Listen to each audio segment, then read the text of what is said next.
தனது நிர்வாண புகைப்படங்களை பல மாணவர்களுடன் பகிர்ந்து கொண்டதாக கூறப்படும் பேராசிரியர் ஒருவரை பற்றிய புகாரை மலாயா பல்கலைக்கழகம் பெற்றுள்ளது.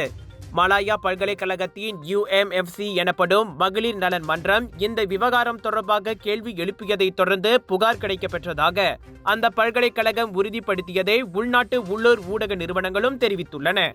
தற்போது விசாரணைக்காக இந்த விவகாரம் சம்பந்தப்பட்ட அதிகாரிகளின் கவனத்திற்கு கொண்டு செல்லப்பட்டிருப்பதால் இது தொடர்பான மேல் அறிக்கை எதனையும் மலாயா பல்கலைக்கழகம் தெரிவிக்கவில்லை.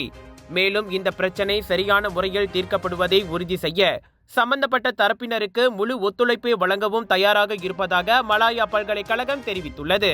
நேற்று பேராசிரியர் ஒருவர் தனது நிர்வாண புகைப்படங்களை ஒரு மாணவியுடன் பகிர்ந்ததாக கூறப்பட்டதை தொடர்ந்து மலாயா பல்கலைக்கழகத்தின் நிர்வாகம் பாலியல் துன்புறுத்தல் கொள்கைகளை கடுமையாக்க வேண்டுமென அதன் மகளிர் நலன் மன்றம் வலியுறுத்தியது.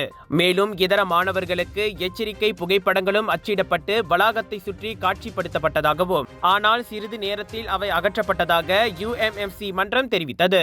மேலும் சம்பந்தப்பட்ட அந்த பேராசிரியரை இதர பேராசிரியர்கள் தற்காக்க முயன்றதாகவும் அந்த மன்றம் கூறியிருந்தது.